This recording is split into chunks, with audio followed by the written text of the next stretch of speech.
But yeah, we're going to kick things off. Welcome, everybody. Thanks for joining us for an aquaculture information exchange, connect and learn presentation. Today we have Lourdes from Manatee Holdings, who is going to be talking about sustainability and AI. And we're very excited about anything to do with sustainability and aquaculture on the exchange. I just really wanted to quickly say that we are also this month celebrating our 1 year anniversary on the exchange. And the way that we are doing that is by doing our first ever AIE Awards. So we are taking nominations from members. We have categories for farmers, innovators, students, educators. So if you have a moment, I'll put the link in the chat. We'd love to hear from you. You can nominate one per category, and they just have to be a member of the exchange. And if they're not a member, you can invite them to join. Um, but yeah, without further ado, I will hand it over to Lourdes. Thanks. Well, thank you again, everybody, for being here. You could have chosen to be somewhere else today, but instead, you are here today. And so, thank you for being here. And I'd like to acknowledge the Aquaculture Information Exchange for having me today. And again, if you just join us, please do share where you're coming from, where you're listening from, and where you're watching from. So I hope this would be a good use of your time. And I really, again, thank you for being here. Today, we're going to be talking about AI and sustainability. And so I'd like to actually usually ask this question in all of my presentations. And it came from one of my business coaches from 10 years ago named Dan Sullivan. And he calls this the R factor question. If we were having this discussion 3 years from today and you're looking back over those 3 years, what has to happen in your life, both professionally and personally, for you to feel happy with your progress? And R actually stands for relationship. So go ahead and put in the chat what you're doing, where you are 3 years from now. Imagine it's October 9, where's my math? 2024 plus 3 is 2027. Where are you right now? And I asked this question for a variety of reasons. And that is because we wanted to be able to have a lighthouse. And I'm not moving forward with my, let me just see if we can do it like this. So if you're able to actually have a purpose, mine is no poverty in connection with the United Nations Sustainable Development Goals. So if you're able to actually scan this code, it will give you to, it will have you go on a purpose test that will allow you to actually know what that is for you. Coming from the Philippines from 20 years ago, I came from a poverty stricken background, and so what helped me go to be here today in the land of milk and honey, we call it in North America, is because of education. And so let me see if my screen is gonna be working now. Let me share that with you again so that you can have here. Can you guys see this? Yep. Great. If I have it on slideshow, let's see if it's gonna work. Nope. Okay. I'm just gonna have this then on exit full screen. Okay, are you still seeing it? Can't see it now, but it looks like Stacy did drop a link to the purpose test as well in the Okay, chat. great. Thank you, Stacy. So now you can see my screen. I'm just gonna have this not on Yes. slideshow because it seems to be working. So sorry guys about the technical difficulties, but let's not get distracted. This is my lighthouse, I call it. So we're in the aquaculture industry, and so it's interesting. Lighthouse gives you the direction so that you know you're safe. So that with all of the information overload happening, it's always good that you have a lighthouse. So if you know what your mission is, then you're on the right track. So today, I'm going to be talking about AI and sustainability. So I was going to play this video, but it's not working on video. But Stacy will be putting on the link what so that you can watch it. For those of you who haven't watched it, this movie was released on June 28, 2001 by Warner Brothers, 23 years ago. And so it's about a boy who is actually an artificial intelligence boy, and he was created because the couple cannot have children. So make the long story short, if you're familiar with the movie or even you watch it, maybe you can watch. You can put number one on the chat if you've watched it. You can put number two if you haven't. But 23 years ago, where were you 23 years ago? I was still in the Philippines, completing my MBA. I wasn't even in no trajectory that I'm going to be here in North America. But 23 years ago, this was already conceived by somebody in the movies. And so just think about it. I haven't even heard the word artificial intelligence that time, 23 years ago. And yet now, in the last 2 years, I am assuming that all of us heard the word AI or artificial intelligence. And so go watch that. Maybe it will be your movie for the weekend. And then we can share later today what did you think about it. So while all this is happening in the background, you probably see this in some of the business articles. Half of Americans see automation replacing their jobs. So Wall Street Journal, Business Insider, Tech.co, and even on LinkedIn says that half of today's knowledge workers will be irrelevant by 2025. Think about that. That's like less than 3 months from now, right? Or October 2024 now. So obviously there's a lot of things that we're scared about for something that may actually threaten humanity. If you've already heard about deep fakes, people are copying people's voices and their images, their pictures, which sometimes they think it's the real person, but it's not. So there's some scary news out there. And at the same time, while that's happening, there's also actually all this that are also in different articles, just as many of those scary articles going around. There's also a lot of news of how AI will create jobs for human. I don't know if you've seen this from the World Economic Forum, Harvard Business Review, CNBC Markets, and Newswire. So the question then becomes, are you reskilling in the age of artificial intelligence? There's even a new job now called prompt engineer. So if you heard what prompting is, it's basically giving information in terms of how you can direct the AI. And they can earn from $100,000 to $150,000 in annual salary. And so think about that. And hence, also a 3-person startup unicorn. So how many of you have heard the word unicorn? So if you did, maybe put a unicorn emoji on the chat. So a unicorn is actually a company that's valued at a minimum of $1 trillion. So if you have heard, there's a lot of startups right now that are being categorized as a unicorn in the aquaculture industry. Last year, if you're following the space, the first aquaculture unicorn company is eFishery from the Far East. So as of mid 2024, approximately 10 AI-focused companies had achieved unicorn status among a total of 35 new unicorns in May of 2024 alone, with names like Figure, Cognition AI, Perplexity AI, and Together AI.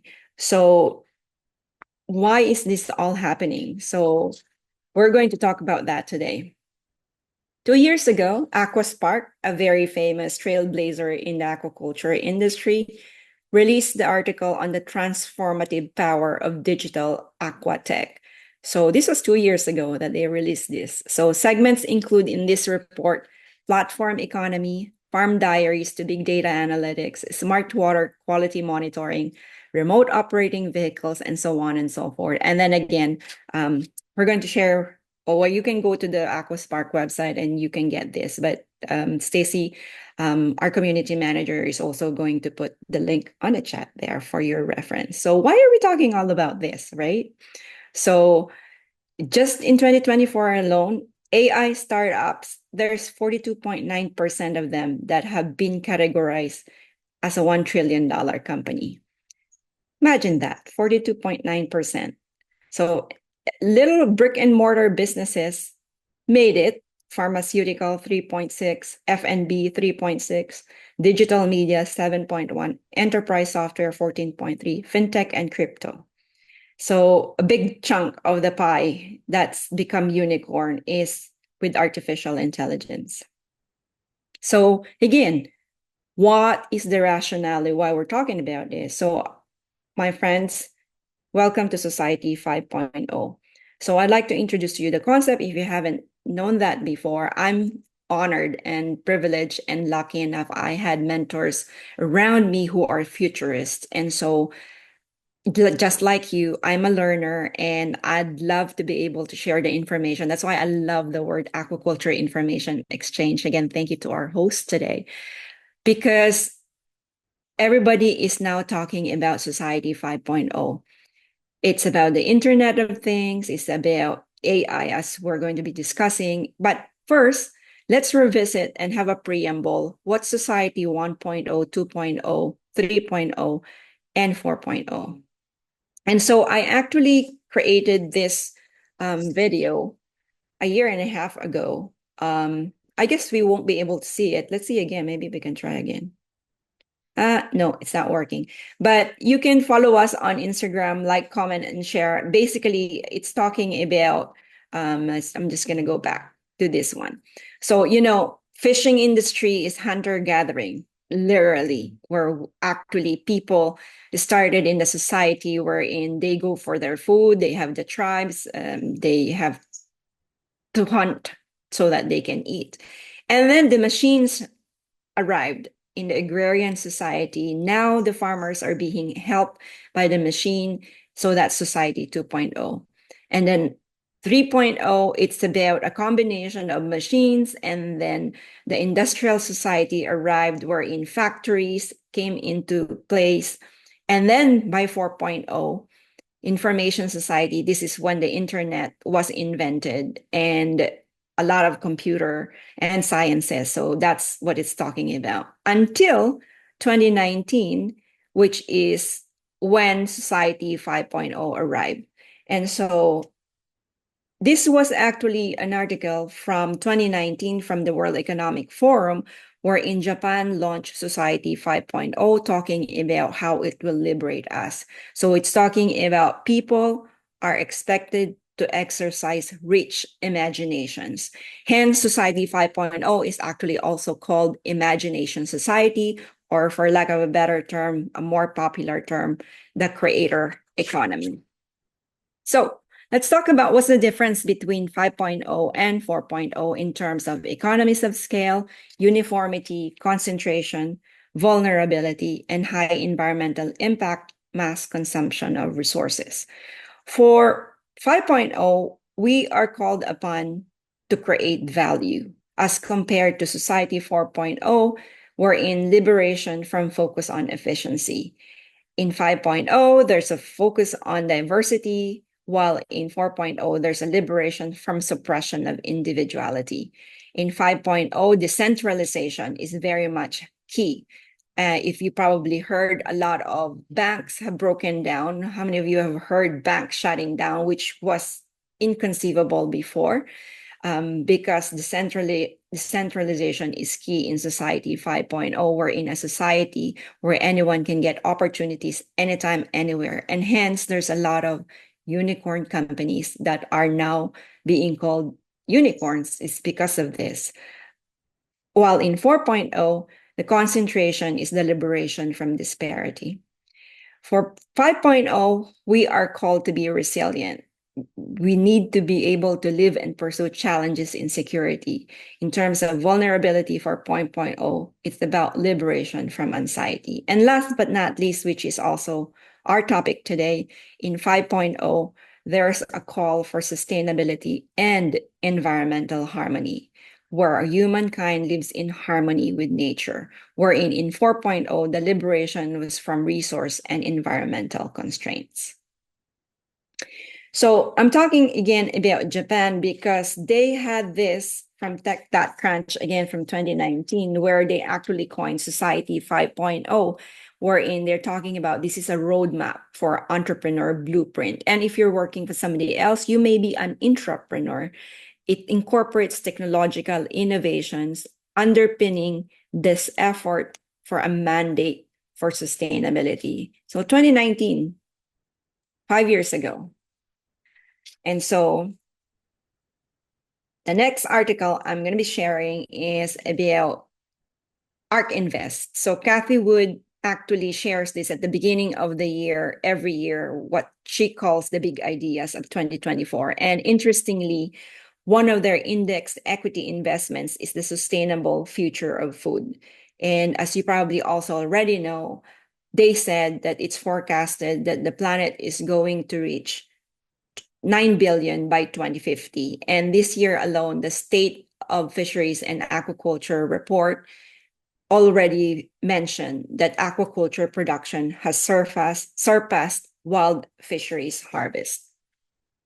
So I was going to share this video, but because we have some technical difficulties, we won't be able to. But again, we'll be sharing with you the links for this so you can watch it in your own time. But again, why are we talking all of this, right? So Ray Dalio, in his book, Principles for Dealing with the Changing World Order, talked about the fork turning. And he studied the past more than 100 years of history of why one country becomes in power. So, when the Great Britain comes into power and then the United States came in, and he's forecasting who's the next country who will be leading the world. And so I'd let you decide for yourself if his forecast or his trending is actually going to be happening. But for now, we're almost halfway of my presentation before we dived in some more. Put on the chat what's your biggest takeaway so far. So I'm not seeing some of your chats here because I was sharing my screen, but maybe I can take a look some more here. So I see some people know, Yeri talked about knowing what a unicorn is, Joe there, Umberto as well. Thanks for sharing the link, Stacy.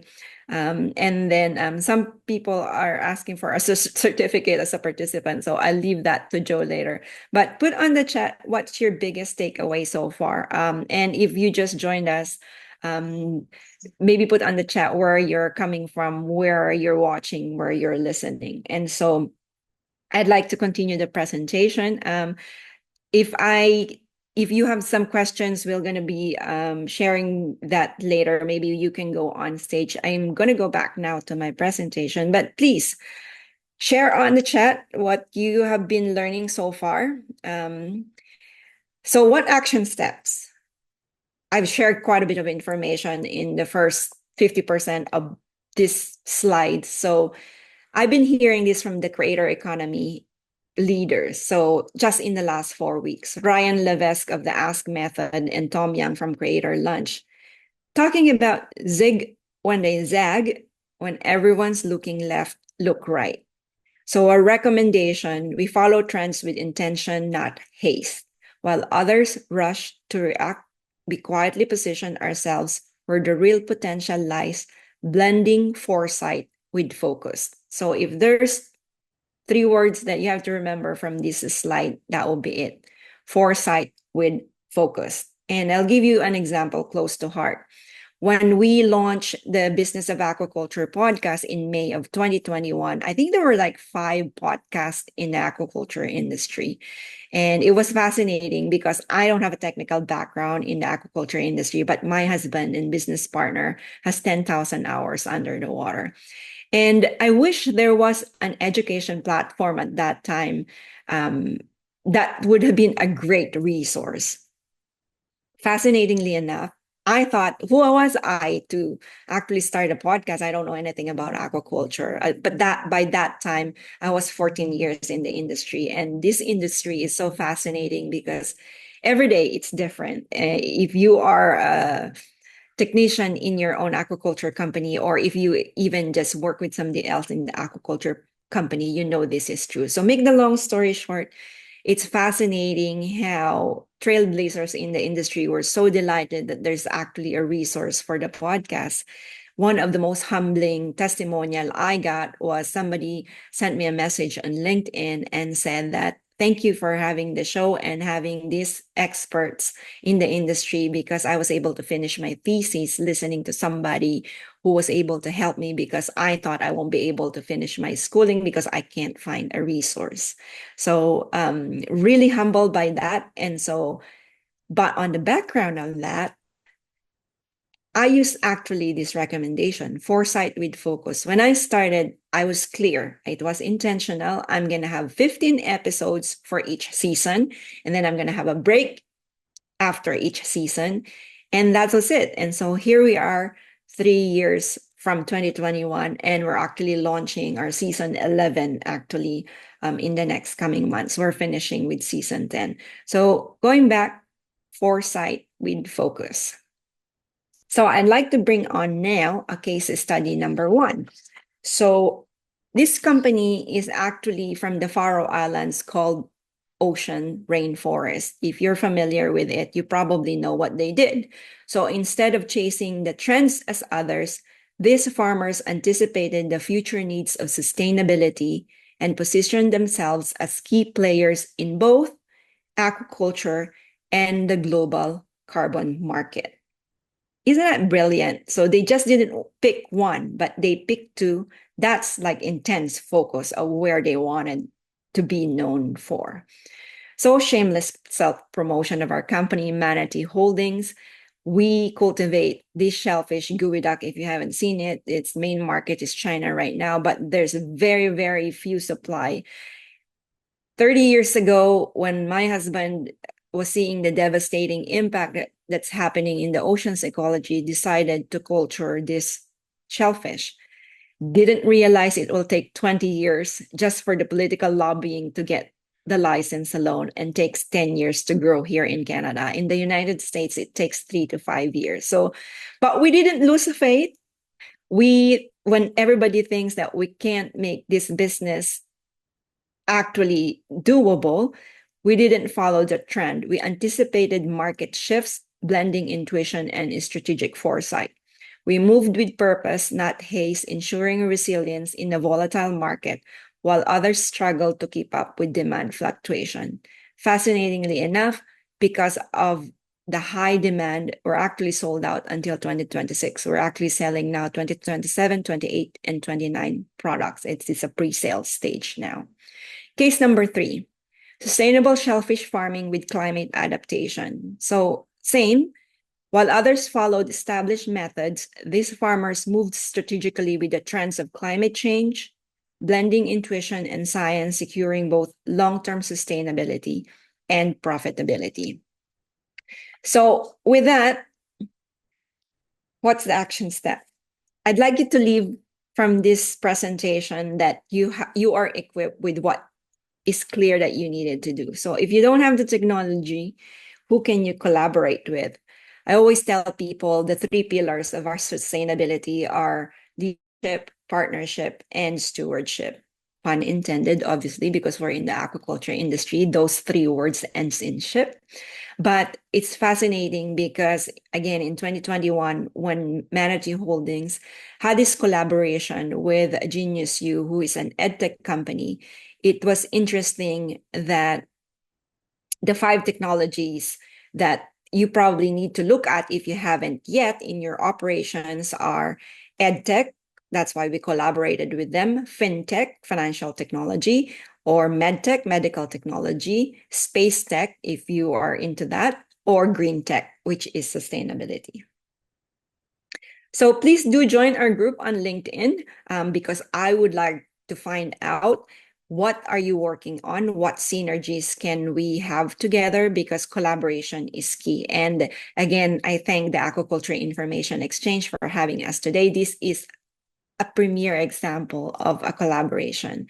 And so I would like to know where are you headed in terms of what's happening right now in the industry, and or if you're in a different industry, what can we do so that we can um, cross collaboration, because I'm sure there's some synergies. Interestingly, I think if you haven't watched Hope in the Water docuseries, one of the companies that they highlighted there was the ocean supercluster in Iceland. And one of the things that they did with some of their experiments were, if you have, like in our shellfish, we actually just eat the neck. So I'm trying to find out if we can collaborate with the ocean supercluster. What can we do with the shell?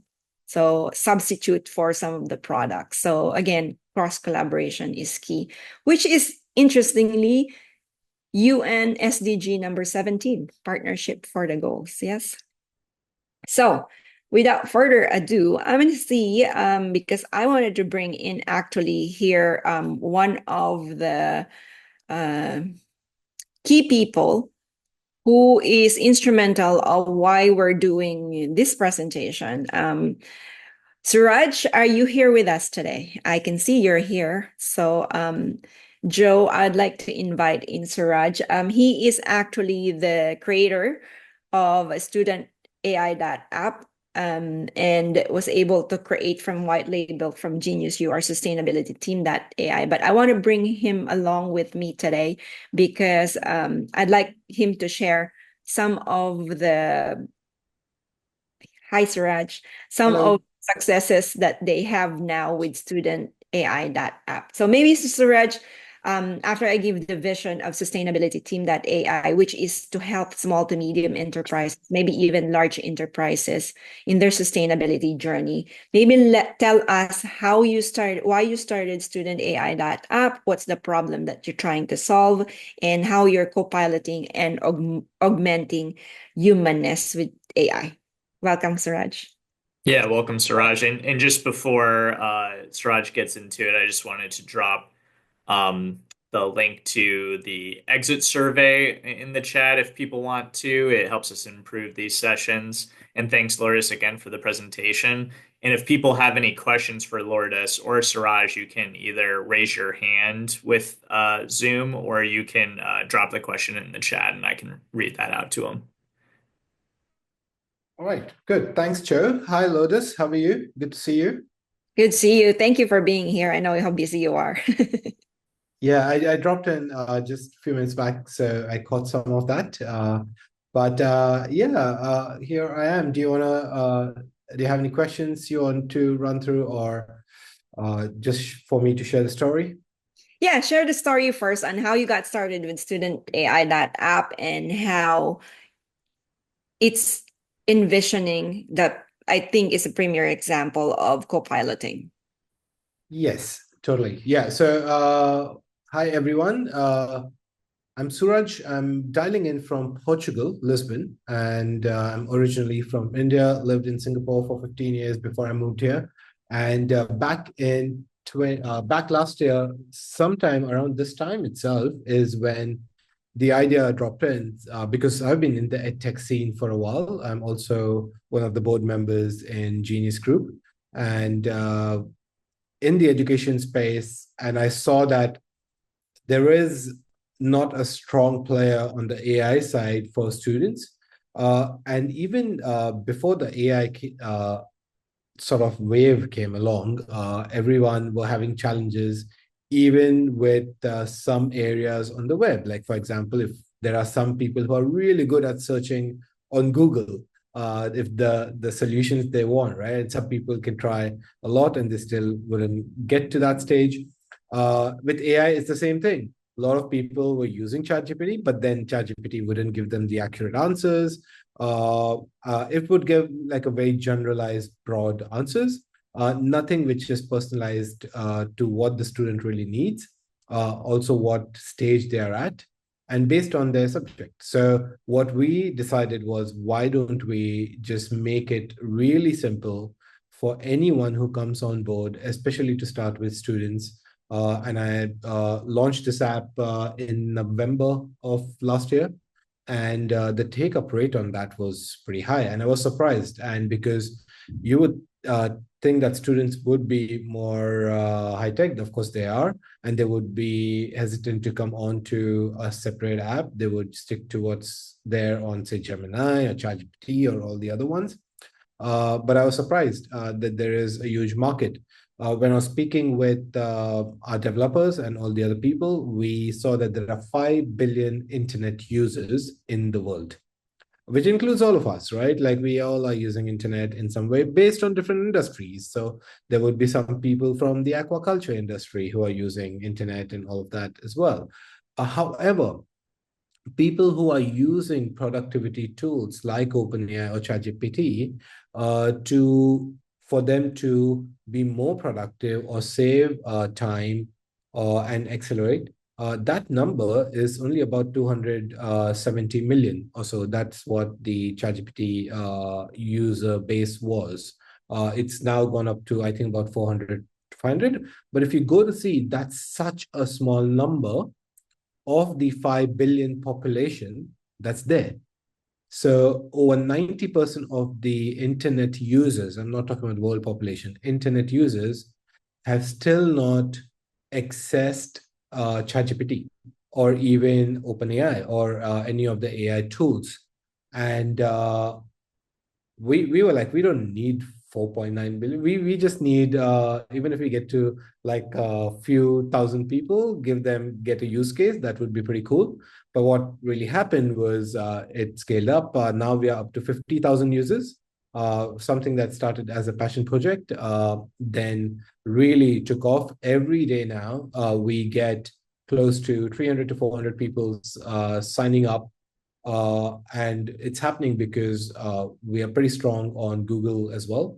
If you search for like student and AI together or AI tools for students, you'll see us showing up on the top page itself. So we have organically a lot of people coming in. We have universities wanting to tie up so that they could keep their data sovereign to themselves. They don't want students to use OpenAI or the other ones, so that they can keep the data within their environment.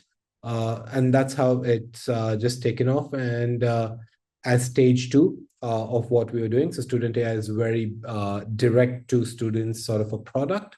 We also decided to launch more B2B enterprise solutions. And that's where we are working with the likes of Lourdes on sustainability team, with GeniusU on the Genius team. We are now working in Lisbon with like this entire big co-working sort of company. I wouldn't name them as yet, but they're pretty well known. And then they're using these tools as well for the ongoing basis for their members. And now we're going from chat to more like voice. So something like an accident product or a project, which is now doing pretty good. That's how Student AI was born. Thank you, Suraj, for the background. So I think without further ado, maybe we'll do a demo now of how is this going to, so that you can have, all of you who show up here today can have a little bit of like, what is this actually that we're talking about? So I'm going to bring in Dr. Susan Greenfield, Suraj. Hopefully technology will allow us to talk to her on how this pans out. Let me just see if I can, and then maybe we can have people actually talk to her. Yeah. Well, while we do that, before we do that, can I let's see what we can get out of Susan, right? What do we see as the biggest challenge in this industry right now?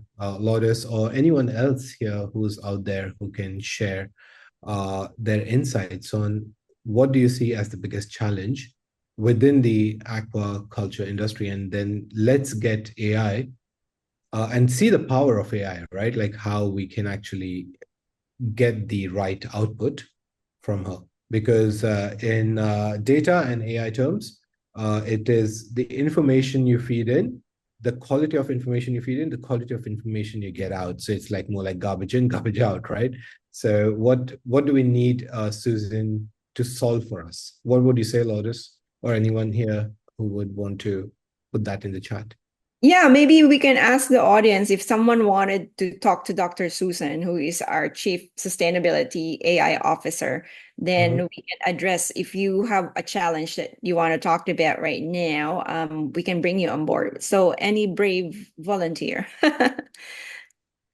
Okay. There is a question which is quality and transparency of information used to train AI. Is that a question from Michael for us, or is that for Susan? Because I could answer that as well, which is quality and transparency of the information, right? Maybe Michael. Either. Okay. Okay. Yeah. I can already update that as well. But in terms of the information used to train AI, we have gone through like the knowledge base that the companies that we work for, we use that information to train the AI. So Dr. Susan has been trained on this knowledge base from Lourdes and her community who provided that information so that we could train Susan on that. And that is where the sovereign AI comes into picture. It's not like anyone has access to it as well. It is built on the data and the quality that's been provided. Of course, you can restrict Susan to specific answers as well, but that again goes on to training of Susan, right? So, Lourdes, do you have any questions apart from that? And we can call Susan. Yeah, maybe we can ask the same question to Susan and see Yeah. how her answer differ from yours. So I'll have you take this away. Yeah.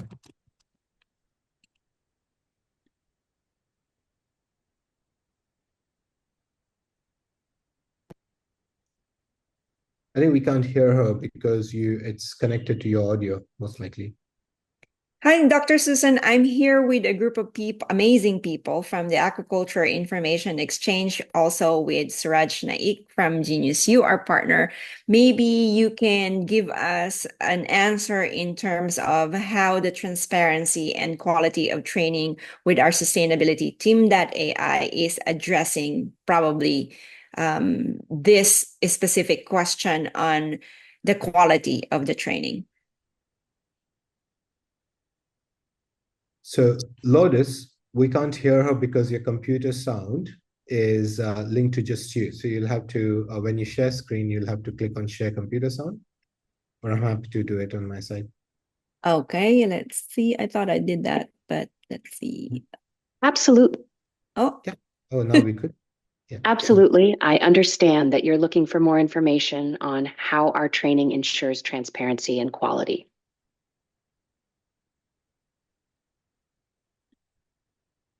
Yeah. So if you want to share It seems like you're your pondering something quite important. If you could share a bit more about your thoughts or specific questions regarding the training, transparency, or quality aspects, I'd be more than happy to provide detailed insights. Please go on. so I am just reading some of the questions now from Michael Rust, actually. Some follow-up. For use in government decision making, the information needs to conform to the requirements of the Information Quality Act. Without some sort of screen, it could not be used for policy, at least in the US. He's asking if the training data satisfy the Information Quality Act. That's a great question. Ensuring that our training and data practices comply with the relevant quality standards, such as the Information Quality Act in the US, is paramount. Our training programs are designed to provide clear methodologies for data collection, processing, and reporting, ensuring that all information shared is accurate, reliable, and transparent. We emphasize the importance of continuous improvement and regularly review our training materials to align with evolving regulations and best practices in sustainability. By implementing robust systems for tracking and measuring ESG performance, we can guarantee that the information is not only suitable for internal purposes, but also meets external scrutiny for policymaking.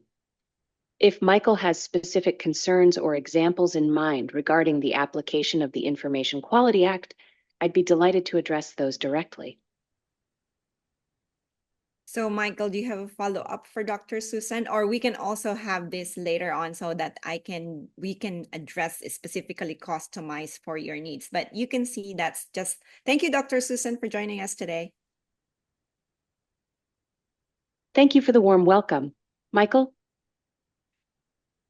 So I just put the phone down, but I can give you a customized one-on-one with Dr. Susan later today. But I'd like to also actually show you guys how a little bit of a demo on what else can be actually done for the platform itself, or we can do that later as well. But I think, Suraj, again, thank you for being here today. Did you have any words for Michael today? And thank you for joining us today, Michael. Sorry, that question's for me, right? Like you were saying, did I have anything to share? Yeah. Yeah. Okay. Yeah. Sorry, I lost a few words in between because of the connection. But yeah, in terms of where we are taking this, a lot of the AI is now the way we are building it, even for different countries, different sort of agencies. They are controlled in a way like follows the policies of those organizations as well. There is one of our other partners who we are working with. It's a manufacturing business, and they have their IP on the technical documentation and the products that they manufacture, right? And the AI, what the AI is doing is it's actually helping all the technicians that they have around the world with providing responses whenever any of the technicians or software engineers reaches out to the AI. So that way we've kept it controlled so that that data stays with them. It doesn't go out of that environment or of that company. And I think that's where AI is heading now, where a lot of the out there content can be brought in within organizations to really scale and really be more productive on an ongoing basis. Yeah. I appreciate your participation, Suraj. I am going to show them now. Don't leave yet. I'm going to show them now the platform itself, and then so that you guys you can actually log in. You don't need to put your credit card information. As a participant today, you actually get free tokens from us. So you log in with the way that you log in any platform. And then you can see here, this is our team. Dr. Susan, you saw here, and there's actually 10 other AI under her, co-piloting with a human like me, Suraj, and anybody else in our team. It's not just AI, we have humans here. And then these are some of the tools that you can see on the platform. Interestingly, some of the questions that you ask in terms of regulatory, see, you can create your sustainability goals project plan there, your sustainability team design, obviously your compliance, whether that's GTBR, ISO 14001, or SASB, or you talked about IQA a while ago. So different AI, different role. As you can see, we have a sustainability innovation lead, our metrics analyst, ESG engagement specialist, and so on and so forth. I just wanted to show that to you because you can have a little bit of a taste of what the platform looks like, and feel free to obviously use this at your own leisure and for your own purpose. And then we'll be happy to share more about it. But why are we doing this? Again, I go back to the first idea of when I started the presentation.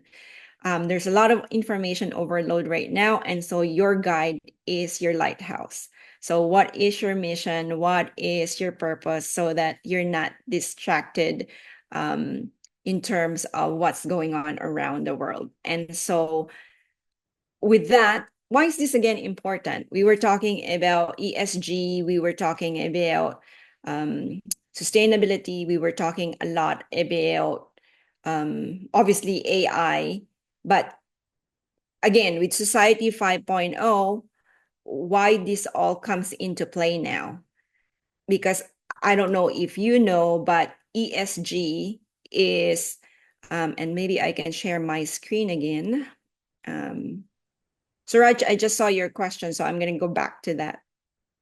Let me just share my screen again. I also have a question, Lourdes, if Okay, when good. you have a chance. Yeah, okay. So ESG assets may hit $53 trillion by 2025, a third of the global asset under management. And so again, 2025 is less than 3 months from now. And you've heard ESG, the impact on the planet, relationships with employees, customers, and community, and corporate leadership standards. So go ahead. What's your question, Joe? Yeah. So yeah, thanks again for the presentation and for the demo.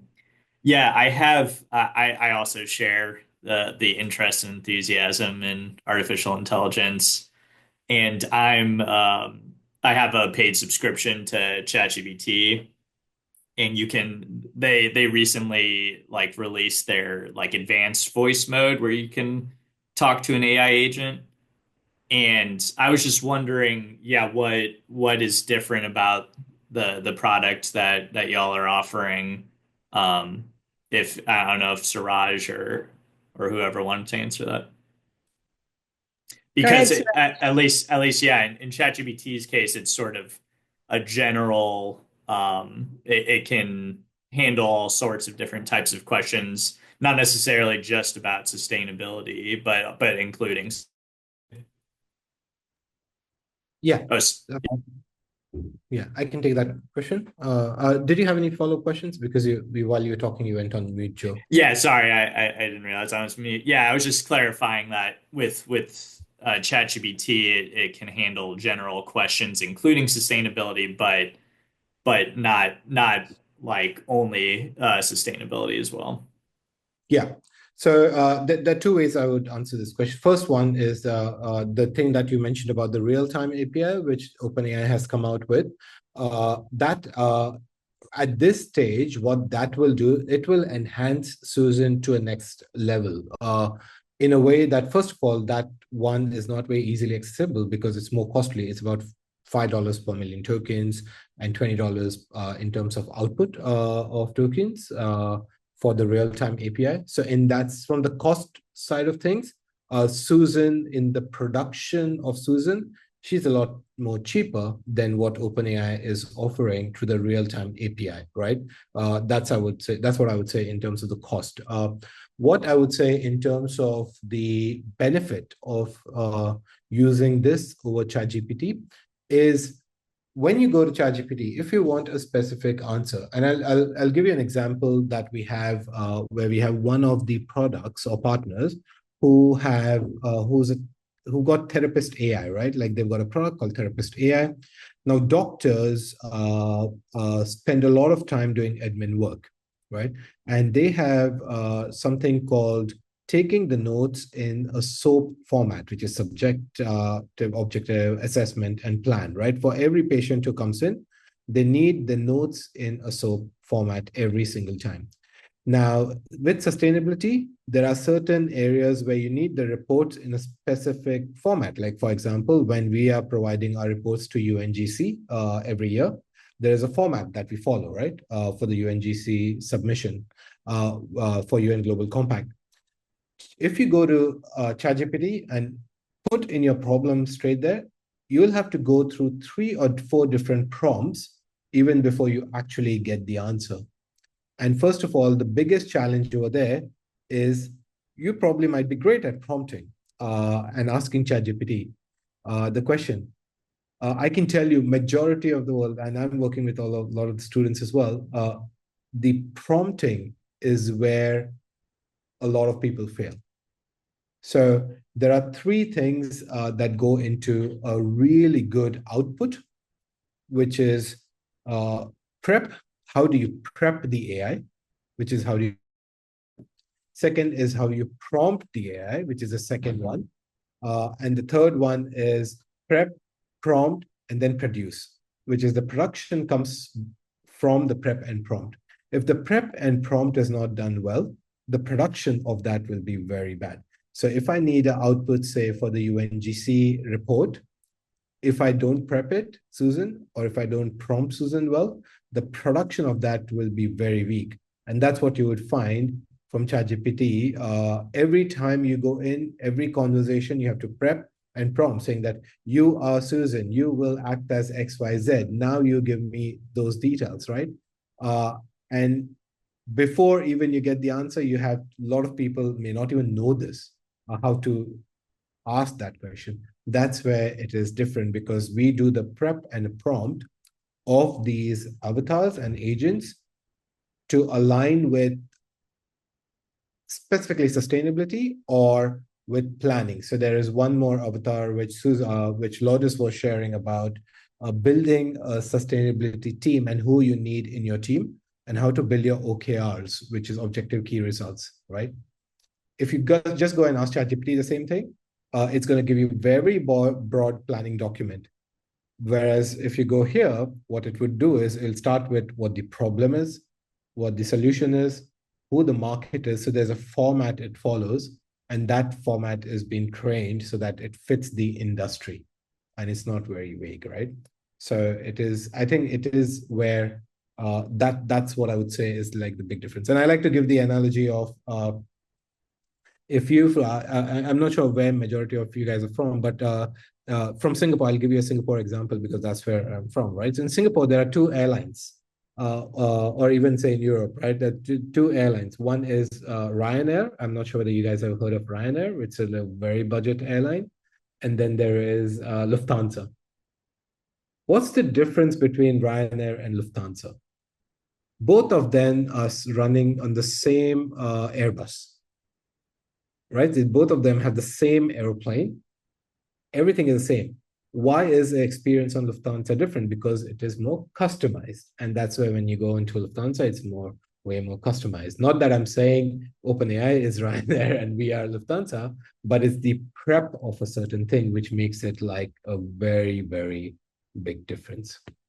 And of course, I just saw a comment, I didn't read the entire thing, but the entire data side of it is where it makes a big difference, because your data doesn't go out to OpenAI, it stays in your database. And that is very important for other companies, which is I don't want my company data or my personal data to go out so that OpenAI can start training its own models. I'd rather have that within my own environment, right? Hope that answers the question.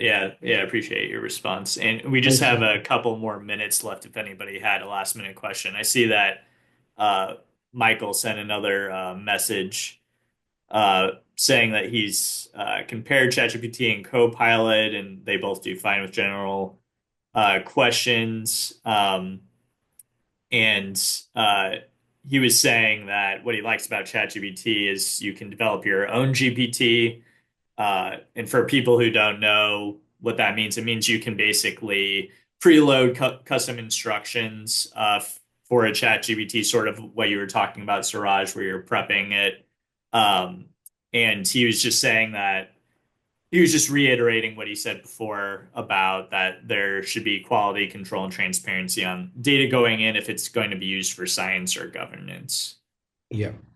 Yeah, and the challenge with the ChatGPT custom GPTs, while those are great, you don't have power over your data. You don't have, like your data is gone to OpenAI, right? You don't have access to it once it's gone in. Whereas if you have something like this built in, you could have control over your data. And you could say tomorrow, if you were to say that I want to delete all that data, you could do that straight away. But with OpenAI, it's gone into their learning sort of a model, right? And we've seen enough cases now that are coming out. Even on Twitter, I've noticed that that these are now being used for elections and changing the judgment of societies in certain ways, right? And AI shouldn't be used for that. A sovereign AI can be planned and be done in a very effective way, so that it doesn't change society. It changes our environment, right? Within our bubble. Well, we're on the 1 minute mark before we close. Thank you very much, Suraj, for joining us today. And obviously, go reach out to us if you want to have another demo customized to your needs. Thank you again to Aquaculture Information Exchange. So drop on the chat your biggest takeaway from this workshop, and I hope to hear from most, if not all of you. Thank you again, Joe. Thank you so much for joining us.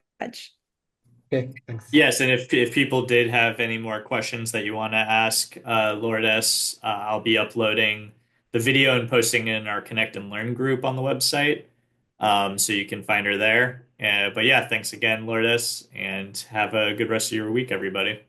Thanks, everybody.